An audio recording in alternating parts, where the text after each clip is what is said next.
1st, 2009.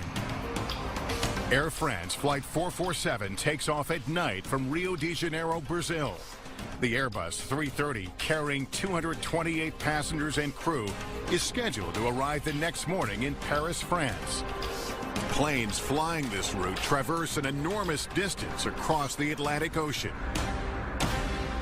There's a point where, during this transoceanic flight, radar coverage is non-existent.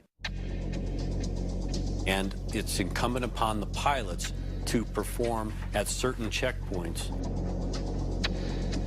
About 3 hours into the flight, the pilots check in at Intol Point. It will be the last verbal contact made by Flight 447. The plane hits moderate turbulence as it passes through an area known as the Intertropical Convergence Zone. Here, winds from the northern and southern hemispheres collide and can produce severe storms.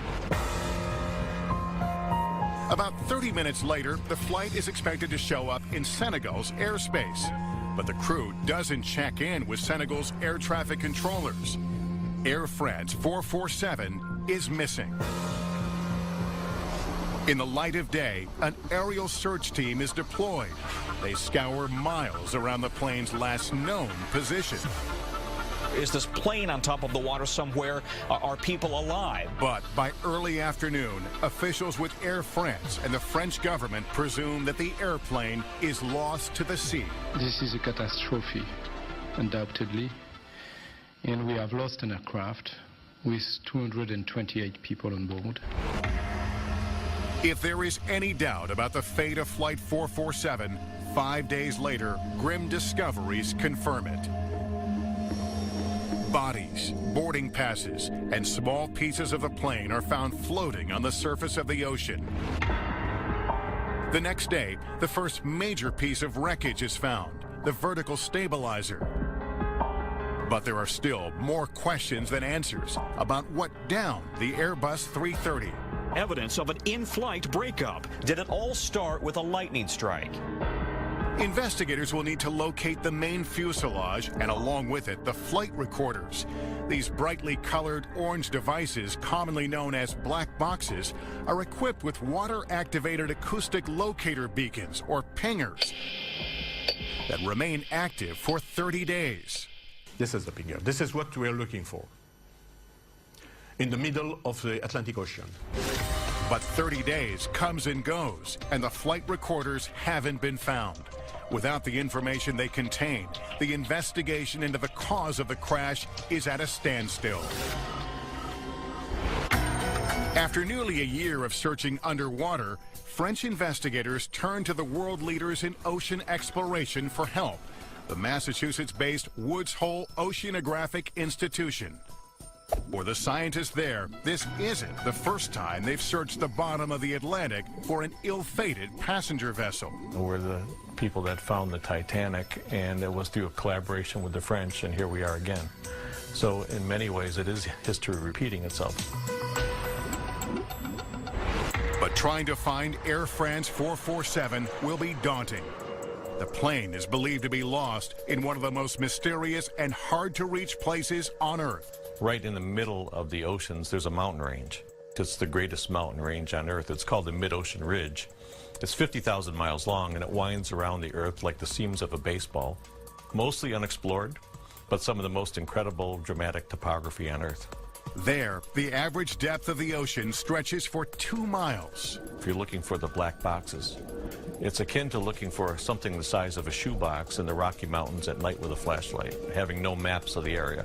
It's like finding the needle in the haystack, but first you've got to find the haystack. The search area was sort of defined as a 40-mile radius circle around that last known position, and that's a very big area. If you draw that circle in the middle of New England, it includes Massachusetts, Vermont, New Hampshire, Rhode Island, and Connecticut.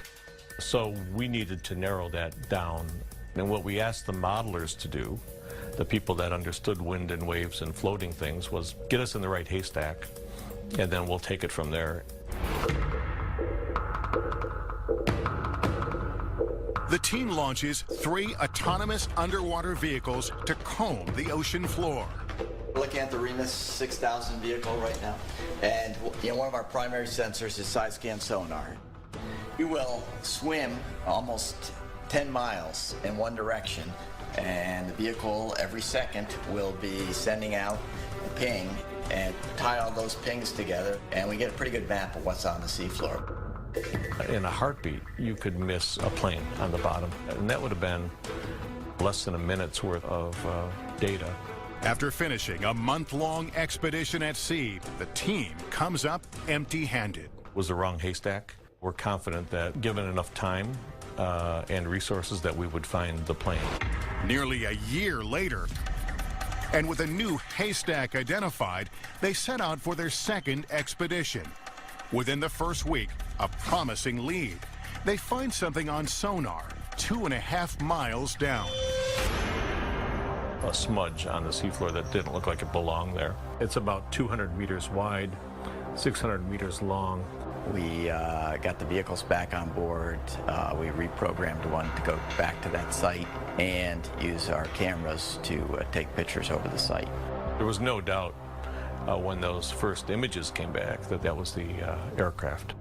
There were the landing gear, the engines, and other bits of the aircraft.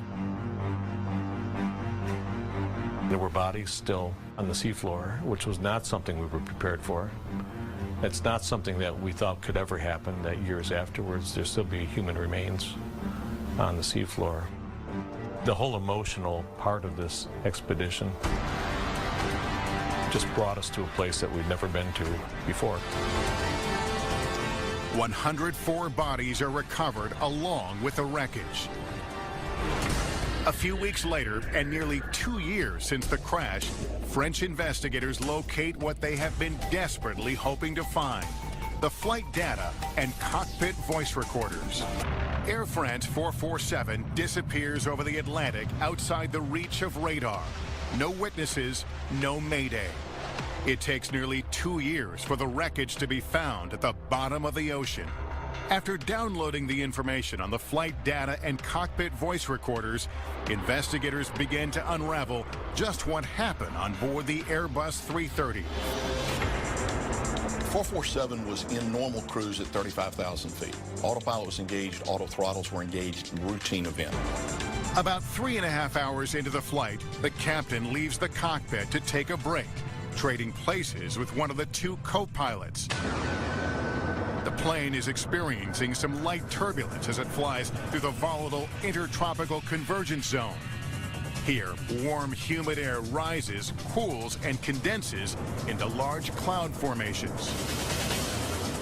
But what the pilots could not know is that ice is building up inside critical sensors called the pitot tubes. Pitot tubes are a long-utilized, well-established device to measure airspeed. They can be susceptible to icing, and as a result, they're heated. But the icing is overwhelming the heating capabilities, and the pitot tubes freeze up. In a highly automated airplane, if you ice over that tube, you no longer have that ram air pressure, which all of these computers are dependent upon. With no valid airspeed to work with, the autopilot and other automated systems disconnect. The co-pilots must manually fly the plane without the ability to monitor their airspeed.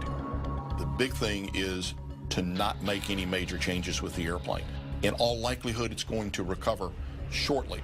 If you start making large inputs, things can get worse. With the captain still away from the flight deck, the co-pilot in the right seat, the youngest and least experienced on the crew, attempts to level the plane that's being jostled by turbulence. But he overcorrects on the side stick controller, pitching the airplane up at a steep angle. Those inputs were massive, both in magnitude and in duration. The airplane is going to react more violently than at lower altitude or with the automation. The stall warning sounds twice in the cockpit. Stall. The airspeed indications have been invalid for less than 30 seconds, and now they're coming back online. But in that time, the flight has destabilized, and the aircraft is rapidly climbing at a rate of 7,000 feet per minute. Things get confusing quickly because you look wow, look at all this airspeed I have. But yeah, you've got airspeed, but you have no lift. Airflow over the wing is ultimately critical for generating lift and supporting the weight of the airplane. So you can pitch the nose of the airplane up, but the airplane will fall out of the sky because the wings are incapable of generating enough lift. The pilot wasn't monitoring his altitude, really didn't know that he was at 38,000 feet. As the airplane reached its maximum altitude, it can't climb any higher. And if they stall it, there's not a lot of air to work with at that kind of altitude. The wings lose lift and the airplane stalls.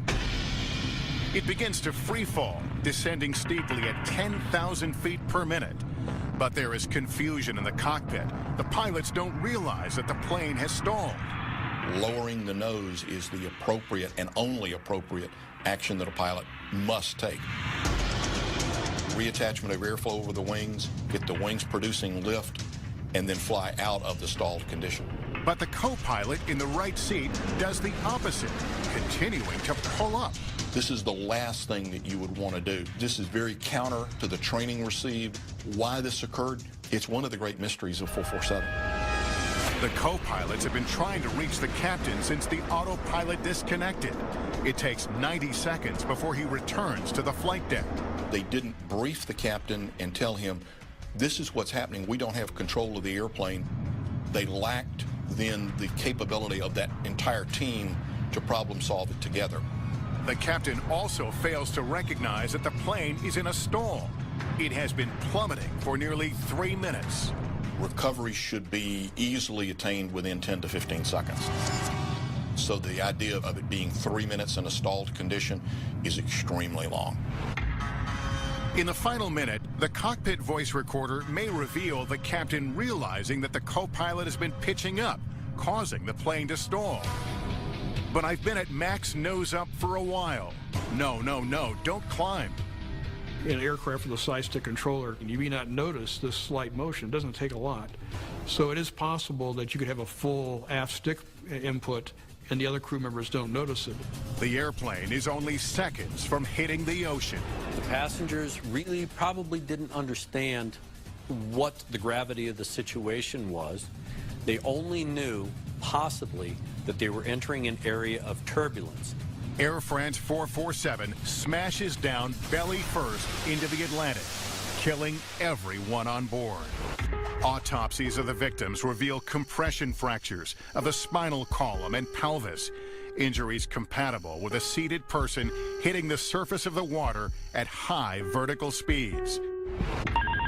It's still unclear why the pilots did not recognize that the plane had stalled, despite the audible stall warning that at one point sounded for 54 continuous seconds. It may have been that it became a nuisance warning because they had heard it intermittently before. They didn't know if it was valid or not, and they decided to disregard it, but we'll never know. They never discussed it. The official French investigative report states that a phenomenon called the startle effect may have played a role. It's similar to walking into a room that's dark and somebody jumping out and saying boo. It's that instantaneous, scare, if you will. Okay, the autopilot's off. Why is it off? What do I need to do? And now you're having to process all this information in a very compressed timeline. Human beings, when they're very, very, very focused on one task, things will drop out. Oral inputs are one of the first to go. So this is consistent with this pilot not hearing, therefore not responding to the stall warning. Prior to the crash of Flight 447, Airbus and Air France had recognized the potential problems with pitot tubes freezing over and had begun modifications just 2 days prior to the accident. The official report maintains that improving pilot training, including exercises dedicated to manual aircraft handling, is the key lesson of Flight 447. You had professional pilots who'd gone through professional pilot training, but none of these pilots had ever been trained to fly the airplane manually at high altitude with these levels of sensitivity. February 19th, 1985. China Airlines Flight 006 is cruising at 41,000 feet above the Pacific Ocean. 274 passengers and crew are on board, traveling from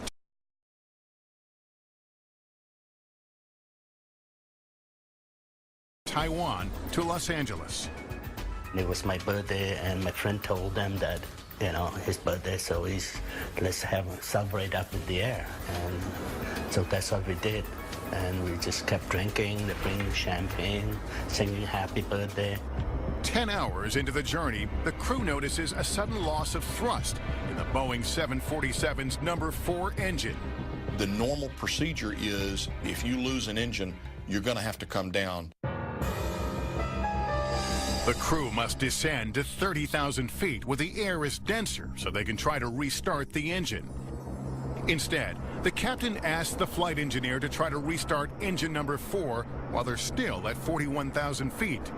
The restart attempt fails, and the continued loss of thrust begins to slow the airplane down. But that's not the only problem. If you have the failure of one engine, you now have an asymmetrical or unbalanced power, and the airplane will tend to want to roll toward the failed engine because there's more power being produced on the other wing. The airplane is rolling to the right toward engine 4.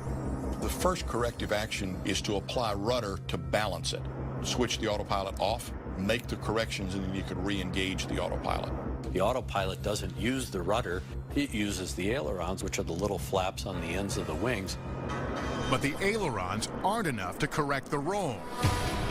The captain is preoccupied with a problem in engine 4 and continues to keep the autopilot engaged. It's similar to your car. You can only turn your steering wheel so much and then you come to a stop. That's what happens in an airplane.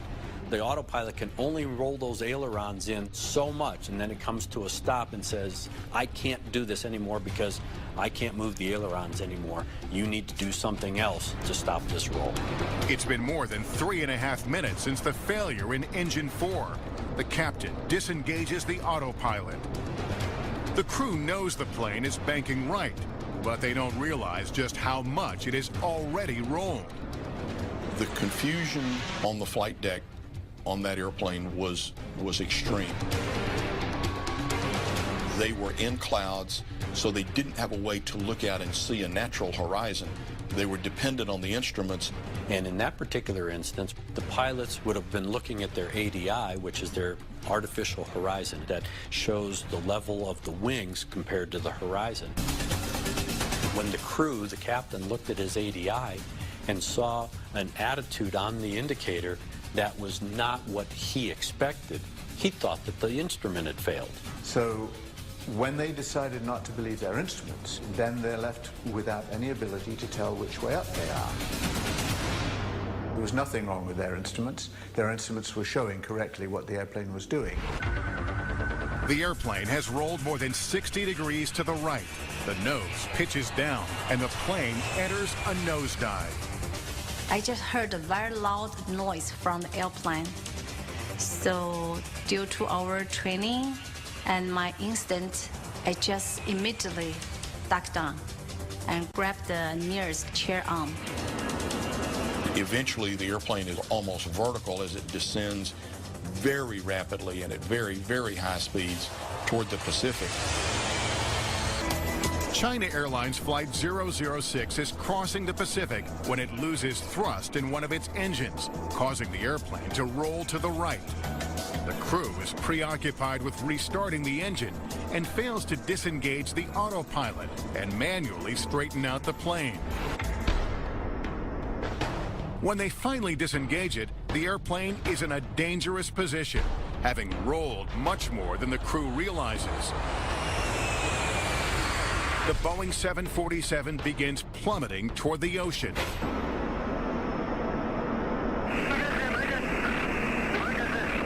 Former flight attendant Angie Wang has just finished serving breakfast to the passengers. Suddenly, I feel my legs so heavy. I just feel as I was about to be thrown to the ceiling. All the people who were serving us, they were just rolling down the aisle. All the tray, the noodles, cup, everything was just flying toward the front of the plane. I thought we are gone. There's no way we're going to survive this. In just 30 seconds, the plane has fallen more than 10,000 feet. They're overspeed a lot. This is a condition that you can actually physically pull an airplane apart. For the pilot, he had to get himself oriented. What was the airplane doing? Was it right side up? Was it upside down? The G-forces bearing down on the passengers and crew are enormous, exceeding 5 times the force of gravity. This means that a 200-pound person would feel like 1,000 pounds. You don't know if your brain was going to explode or what. Everybody's face was just kind of pulled back, like being stretched. You couldn't open your mouth, you couldn't move your arms, you couldn't move your anything. There was complete silence because you can't even make a sound. When they were trying to figure out what was going on, the crew found themselves with their faces pressed down onto the control column because the G-forces were so strong. The forces of the air and G-load are so powerful that the doors covering parts of the main landing gear are ripped off. Big boom. I thought the plane just blew up, but, and I opened my eyes, I'm still here. It's still falling. At the back of the airplane, the tips of the horizontal stabilizers separate from the tail.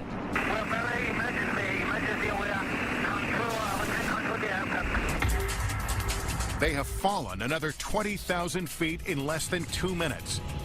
The airplane breaks through the cloud layer, and by chance, it's oriented right side up.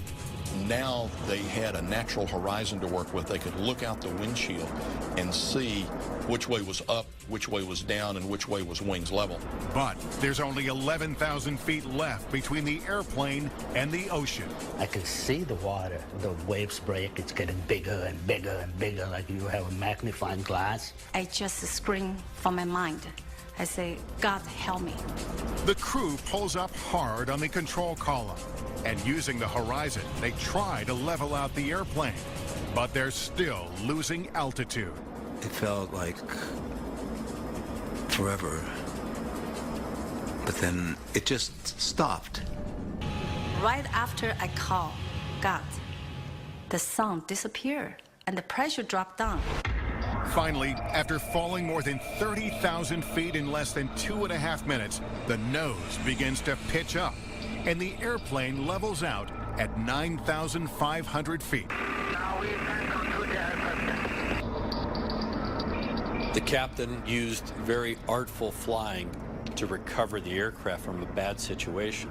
Unfortunately, it was that same pilot who put the airplane into that bad situation. Flight 006 is no longer in a nosedive, but they are not out of danger.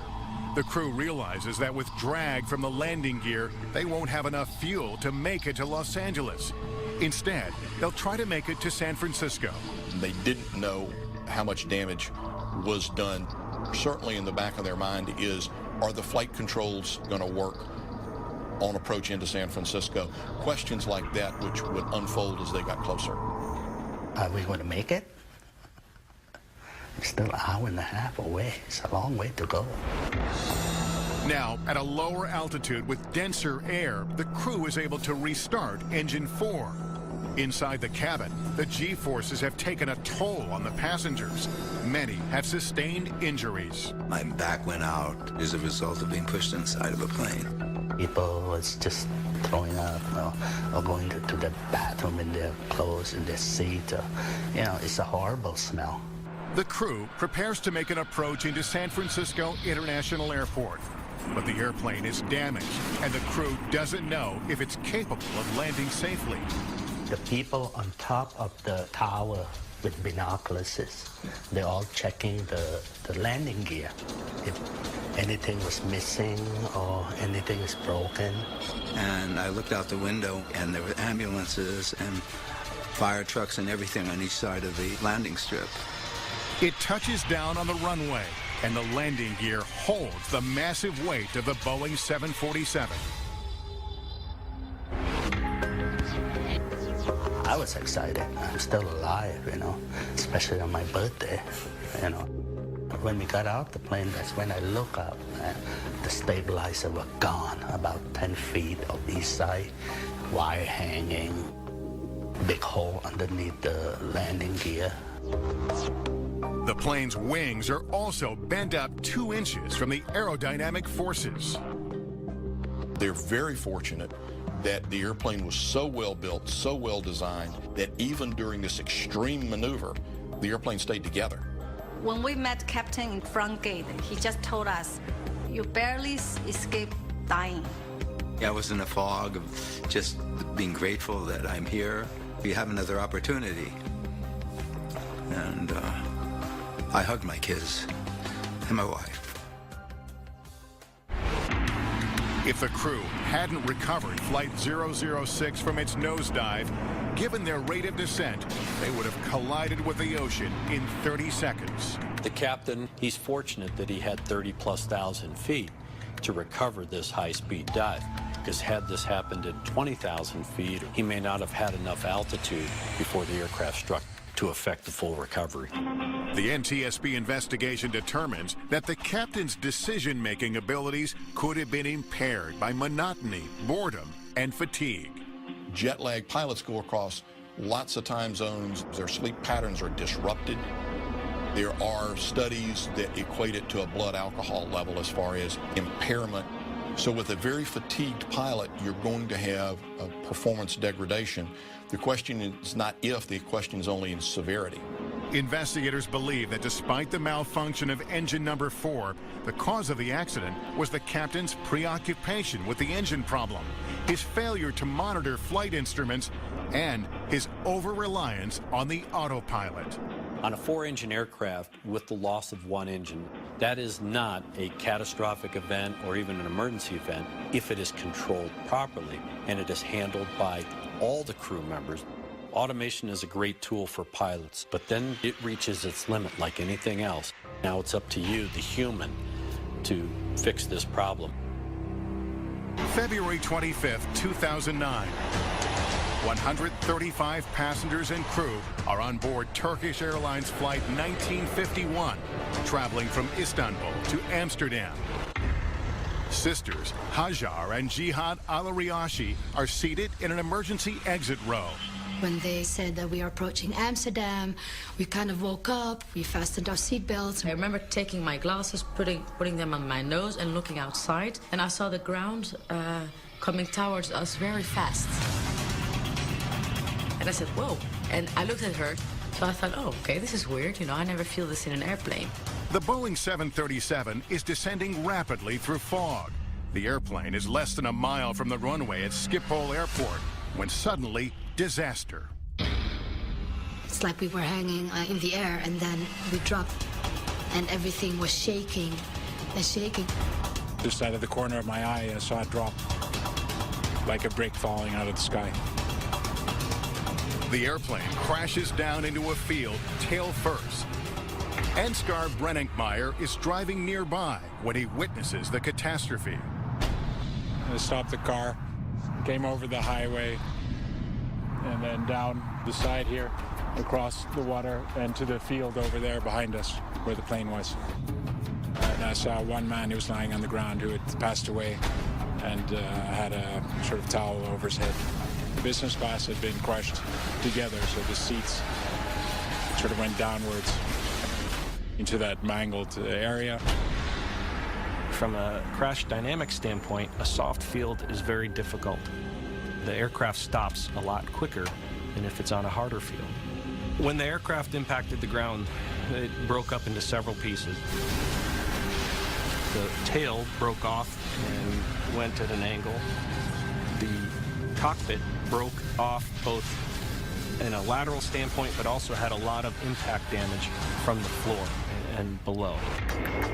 The way in which the plane drops from the sky fuels early speculation that a weather phenomenon called a microburst may be to blame. A microburst is a condition usually created by thunderstorms where you have a column of air that is rushing downward. And it can be very, very intense. It has in the past shoved airplanes literally into the ground. Visibility was restricted in fog. which is not uncommon in the low countries, but there were no thunderstorms. So the conditions necessary for a microburst didn't exist. Inside the cabin, many of the passengers don't yet comprehend what's happened. I didn't realize that there was a serious accident.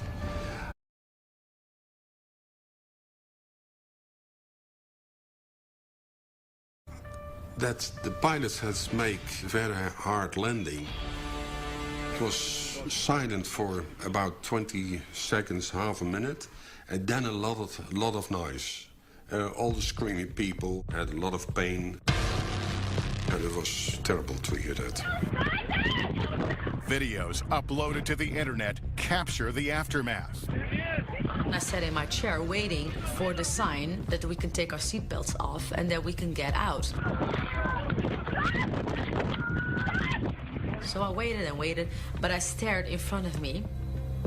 I don't know if it was like a shock. I looked up and looked around me, and it was very dusty, and it smelled as if you left the iron on for quite a long time. So it was a sort of burning smell. And I was like, I have no idea what happened. But there's something wrong and we need to get out. And I looked on my right side and I saw Jihad just staring in front of her. So I looked at her and I shook her. I said, Jihad, wake up, something happened, we need to get out. And she looked at me and I said, open the door. And she was trying to get the door, but she had her seatbelt on, so you could see that she was struggling to get up. And I really didn't understand. And she had this panic in her voice that I thought, okay, something is wrong, because she's acting very weird. She knows things that I don't know. And then she screamed again. What is wrong with you? Stand up, get out, get out. Disoriented, the sisters and other passengers climbed to the emergency exit and onto the wing of the airplane. I stood on the wing, and when I stood up, I felt pain in my belly. It was very painful. And I thought, what is this? I was just grabbing my hand because I had an injury. It was underneath my clothes, but I said, you know what, I don't dare to look. As we were walking down the wing, and the moment we had to jump, we were like, oh my God, this is quite high. We jumped. And then I said to her, we need to go, we need to run.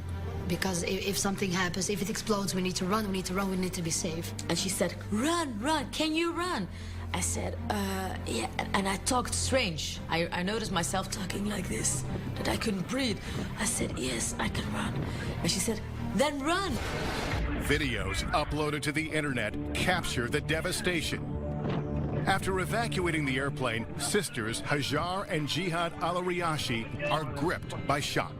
My sister said, we need to call our relatives. I said, where's the phone? She said, in the airplane. So she said, you know what, I'm going back.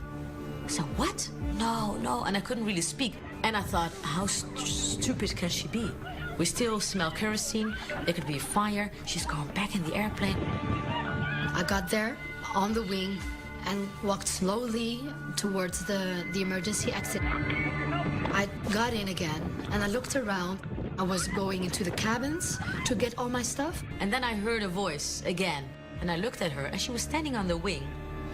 And she said, I have all our stuff. And I thought, she's really gone crazy. And I think I was in kind of a shock because I was saying things that didn't make any sense. If somebody would ask me, hey, if an airplane crashed, would you go back? I would say, no, of course not. But I did something that I shouldn't have done. The sisters are treated for minor cuts and bruises. 9 people are killed, and nearly everyone on board suffers injuries. Many are serious. All 3 flight crew members were fatally injured. The 5 passengers were all in the forward part of the aircraft in the first class section. There was one other fatality of a flight attendant in the aft part of the aircraft where it broke apart. Most of the injuries were either broken legs or broken backs. And the surprising thing was that the people with broken backs could walk out of the plane, but then could no longer walk after the sort of first shock wore off. The plane is destroyed, but the scattered pieces give investigators their first clues as to what happened. The engines were actually forward of the main wreckage, so that they had traveled further than the rest of the wreckage. To us, it could indicate that the engines were producing power. The engines appear to have been functioning, but not much else is known. Trying to decipher what did happen, investigators locate the flight data and cockpit voice recorders. When they download the critical information, it reveals a dangerous chain of events on board Turkish Airlines Flight 1951. As the aircraft was coming in, air traffic control positioned the aircraft in a manner that caused them to be high. So once they did that, it required them to do a steep rate of descent. They were faster than they should have been. They were a little higher than they should have been. Air traffic control turned the airplane in pretty close to the runway, so they were descending quickly. They extended the landing gear and started configuring the airplane to land, knowing that they needed to slow down. But an indicator called the radio altimeter, used to measure the plane's height above the ground, has malfunctioned. It's showing that the plane is on the ground when it's actually still 2,000 feet in the air. The crew recognizes the problem, but what they don't realize is that the faulty altimeter reading will have a dangerous effect on the auto throttle system. This controls the speed of the airplane by adjusting engine thrust. The radar altimeter was sensing that the airplane was on the ground. It was telling the throttles to be at idle.